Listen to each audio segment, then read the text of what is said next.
안녕하세요. 은퇴한 딜러입니다. 저는 14년차 자동차 영업사원으로 근무를 하다가 현재는 이제 영업에서 이제 유튜버를 하고 있습니다. 유튜브 채널을 굉장히 많이 운영을 하고 있는데 이 채널에서만큼은 제가 하고 싶은 솔직한 이야기를 좀 하자라고 해서 만든 채널이라서 솔직한 이야기를 좀 해보도록 하겠습니다. 오늘의 주제는 이제 중고차 구매할 때 주의할 사항들에 대해서 한번 정리를 해봤는데 제가 14년차 자동차 영업사원 중에서 4년 정도를 맨 처음 4년 정도를 중고차로 일을 했기 때문에 중고차 생태계에 대해서도 충분히 잘 알고 있습니다. 근데 먼저 말씀드릴 건 신차보다 중고차가 굉장히 다양하게 있고 굉장히 알아야 될 것도 굉장히 많습니다. 그리고 일하는 난이도 자체가 중고차가 훨씬 어렵습니다. 많이 배워야 되고 할 것도 굉장히 많거든요. 그거에다가 신차로 딱 넘어오니까 신차 업무는 훨씬 더 쉽습니다. 근데 어쨌든 그만큼 중고차가 굉장히 복잡하기 때문에 이제 고객님들 입장에서도 알아야 될 것도 솔직히 많습니다. 첫 번째 얘기할 거는 매입 딜러와 알선 딜러가 있는데 이 두 가지의 개념을 모르시는 분조차 굉장히 많습니다. 요즘 왜냐면 이제 유튜브나 이런데 보시면 딜러분들이 굉장히 많은데 그런 차이를 조금 알면 좋습니다. 첫 번째 매입 딜러는 내가 차를 사서 내가 사놓은 차를 파는 게 이제 매입 딜러고요. 여러분들이 대부분 만나는 딜러는 이 알선 딜러입니다. 알선 딜러는 이 차 주인이 아니에요. 차 주인이 아니고 부동산 중개업체처럼 그냥 다른 사람의 물건을 이제 소개시켜주고 그거에 대한 이제 수수료를 받는 걸 알선 딜러라고 합니다. 그러니까 부동산 중개업자 분들 이제 대부분 이제 다른 사람의 아파트를 팔지 자기 매물을 파는 게 아니잖아요. 그러니까 그거라고 생각을 하시면 됩니다. 대부분 이 알선 딜러다. 그러니까 유튜브에 보시는 대부분의 딜러분들은 이 알선 딜러분들이 많습니다. 이분들은 일단 중간에서 판매를 했을 때 수수료를 달라고 얘기를 하죠. 수수료를 달라고 하기 때문에 요것만 봐도 알 수가 있고 매입 딜러 같은 경우는 근데 이제 SK 엔카라든지 유튜브에도 매입 딜러도 있고 알선 딜러도 있지만 이제 훨씬 이쪽이 더 많다는 얘기고요. SK 엔카에 나와 있는 차를 보고 전화를 했어도 그 사람이 차주인 경우가 별로 없습니다. 대부분 이 알선 딜러인 경우도 많고 매입 딜러인 경우도 있긴 하겠지만 별로 없더라고요. 요즘엔 별로 없더라고요. 그러니까 저 같은 경우는 이 두 가지 딜러 일을 다 했는데 장단점이 있습니다. 장단점이 있는데 첫 번째는 매입 딜러 같은 경우는 당연히 그 차주기 때문에 중간 수수료라든지 중간 마진이 안 붙죠. 그래서 그냥 딱 그 가격적인 측면에서 굉장히 깔끔하게 살 수가 있다. 이게 장점이 있고 알선 딜러 같은 경우의 장점은 내가 여러 차종을 이제 선택을 받을 수가 있습니다. 알선 딜러는 그냥 자기 차를 갖고 있는 게 아니고 다른 사람의 매물까지 전부 다 소개시켜 주기 때문에 선택의 폭이 좀 넓죠. 그러니까 내가 어떤 그랜저 몇 년식 어떤 색상의 차를 원한다 하면은 정말 많은 이제 매물들을 추천해 주겠죠. 그러니까 추천을 해 주는데 여기서 이제 장단점이에요. 장단점은 많이 추천합니다. 단점이라고 한다면 요런 거가 있죠. 알선 딜러는 일단 수수료도 수수료지만 이 차에 대해서 잘 모른다는 겁니다. 그러니까 이 차를 그냥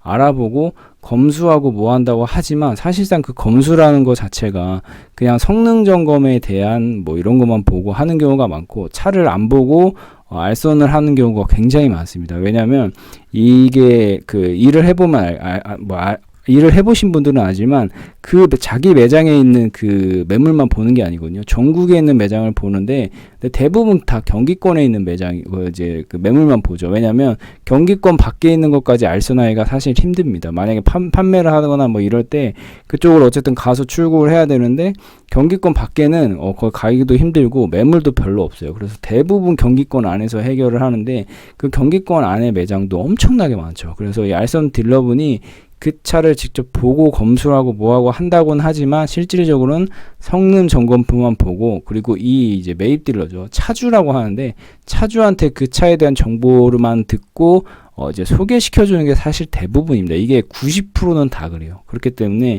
이분들도 이제 많이 찾아봐서 그런 거를 이제 안내를 해주지만 정확히 알고 있는 건 거의 별로 없다. 성능 점검모만 보고 얘기하는 게 전부다라고 할 수가 있습니다. 그렇기 때문에 이 알선 딜러가 정확히 그 차를 정확히 알고 있다라는 이제 대부분 모르기 때문에 요게 좀 단점이라고 할 수 있고 매입 딜러 같은 경우는 그 매입 딜러라고 해서 이 차에 대해서 전부 다 알고 있지는 않습니다. 근데 그래도 알선 딜러보다는 훨씬 더 이 차에 대한 스토리를 잘 알고 있죠. 왜냐면 직접 가서 매입을 해온 경우가 많기 때문에 요즘에 이제 플랫폼 통해서 이제 매입을 하긴 하지만 어쨌든 매입을 할 때는 대부분 그 직접 손님과 만나고 이제 만나고 이제 차를 갖고 올 때 자기 돈으로 갖고 오잖아요. 자기 돈으로 갖고 오기 때문에 이 차에 대한 정보를 최대한 많이 얻으려고 합니다. 저 같은 경우도 이제 매입 딜러로 이제 일을 했을 때 손님과 만나고 이 차를 어쨌든 내가 팔아야 되기 때문에 이런 알선 딜러를 통해서 팔든 내가 직접 손님과 만나서 팔든 팔아야 되기 때문에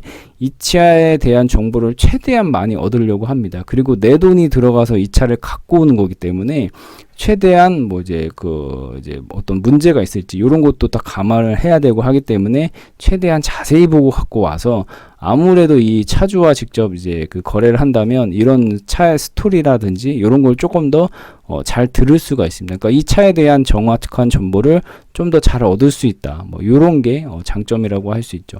어쨌든 이제 알선 딜러 같은 경우는 이제 판매할 때 그 수수료를 이제 요구하게 되는데 그 수수료는 조금씩 다를 수 있습니다. 법정 수수료는 차량 가격의 뭐 이제 2.2%인데 요건 이제 아마 왔다 갔다 할 거예요. 왔다 갔다 하기 때문에 그런 수수료를 주고서라도 내가 조금 더 많은 이제 매물을 선택받고 할 수 있다면 좀 뭐 좋겠지만 그렇지 않을 수도 있다라는 게 이제 장단점이라고 할 수 있습니다.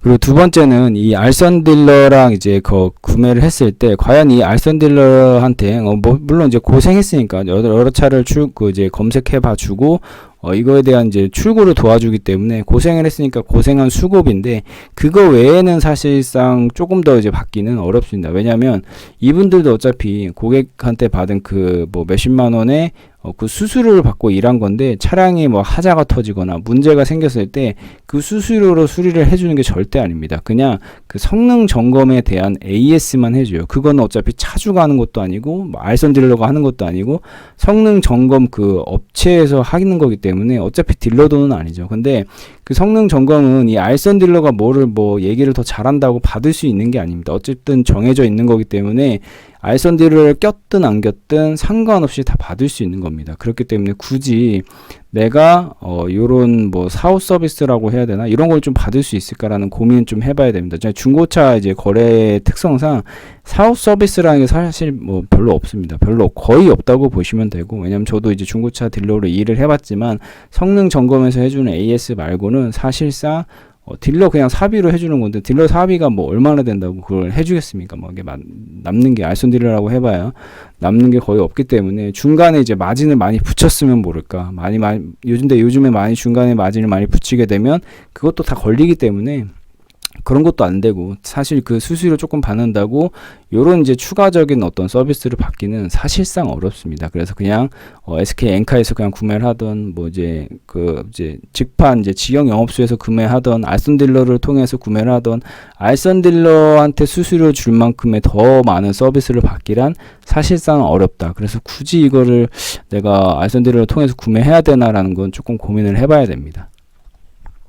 그리고 세 번째는 이제 어느 정도 이제 본인이 공부를 좀 하셔야 되는데 이거 막 아무튼 글씨가 다 이렇게 잘못 나오네요. 이게 AI로 뽑은 건데 이게 뭐가 있냐면 보통 이런 분들이 있습니다. 알선 딜러한테 내가 수수료를 내고 차량을 알아봐 달라고 하고 이제 구매를 하는 거기 때문에 이분들이 좀 뭔가 뭐 알아서 다 해주지 않을까라는 그런 이제 믿음을 갖고 맡기시는 분들이 많거든요. 근데 실제로 뭐 유튜브 영상 보면 중고차 영상 보면 뭔가 다 해줄 것처럼 다 하고 뭐 점검도 다 해주고 뭐 문제 있으면 다 해주고 이럴 것 같지만 실질적으로 그런 일이 생겼을 때 그런 제가 아까 말씀드렸던 성능 점검에서 해주는 그런 거 있잖아요. 이제 그런 서비스 말고는 사실상 해줄 수 없는 게 거의 전부입니다. 말로는 그냥 내가 차주한테 얘기해서 뭔가를 얻어내겠다 막 이렇게 얘기를 하지만 사실상 얻어낼 수 있는 건 거의 없고 그거에 대한 이제 수수료에 대한 그 가치를 내가 정말 다 받을 수 있을지 한번 고민을 해보셔야 되고 차라리 이런 생각도 드는 거죠. 이제 수수료를 내가 안 주고 그 돈을 그냥 갖고 와서 내가 문제가 생겼을 때 차라리 그 차를 이제 수리비로 쓸까? 뭐 이런 생각도 한번 해보셔야 되는 거고 그리고 이제 그 차에 대한 이제 공부를 하실 때 이제 굉장히 여러 가지 방법이 있겠지만 요즘에는 뭐 이런 헤이딜러 같은 어플에도 그 차에 대한 뭐 이제 그 고질병 있죠. 고질병 같은 것도 전부 다 검색을 해볼 수가 있고, 자동차 동호회라든지 이런 데 가서 보셔도 그 차, 그러니까 내가 구매하려고 하는 몇 년식의 차가 어떤 고질병이 있고 어떤 문제들이 많으니 이런 걸 좀 많이 보셔야 됩니다. 뭐 이런 것들을 굉장히 쉽게 찾아볼 수가 있습니다. 그러니까 조금만 이제 공부하셔가지고 그런 거 한번 찾아보시고 진행하시는 거 추천드립니다.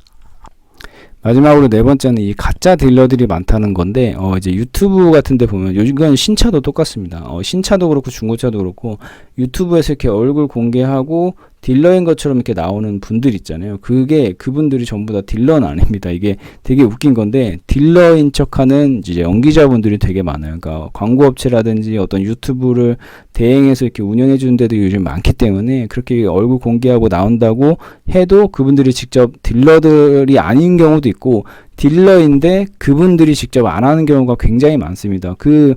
출연한 그 딜러분이 직접 다 하는 게 아니고 그 밑에 있는 사람들 또는 다른 사람한테 이렇게 넘기는 경우가 굉장히 많기 때문에 꼭 그렇게 이제 얼굴 공개하고 이제 믿음이 가는 유튜버라고 하더라도 그분들이 전부 100% 다 하는 거 아니기 때문에 전부 100%는 믿지 마시고 그냥 영상은 그냥 참고용으로만 봐주시고 거기서 얻을 수 있는 정보만 얻으시고, 차를 구매하실 때는 사실 뭐 이제 SK엔카나 이런 조금 큰 업체들 있죠. 그런데 보시고 직영 서비스 같은 데 이용하시면 이제 가장 베스트이긴 하고, 왜냐면 어차피 알선 딜러를 통하든 중간에 어떤 딜러를 통하든 내가 직영 서비스를 구매를 하든 어차피 다 똑같습니다. 그러니까 사후 뭐 이런 서비스나 AS 받는 거라든지 뭐 구매하는 경로나 이런 건 어차피 다 똑같기 때문에 그냥 차만 보고 이제 구매하시는 걸 이제 굉장히 권해드리고, 근데 나는 조금 더 이제 돈을 들여서라도 조금 쉽게 하고 싶다 하시는 분들은 이런 알선 딜러를 통해서 하셔도 괜찮습니다. 나는 그냥 뭐 좀 그 중간 수수료 들어더라도 조금 더 이제 쉽게 좀 가고 싶다 하시는 분들은 하시면 되는데, 그렇게 큰 뭔가 차이가 있다거나 이런 게 아니기 때문에 요런 거에 대해서 한번 고민을 해보시고 문의를 해보시면 좋을 것 같습니다. 네, 오늘 여기까지 알려드리겠습니다. 감사합니다.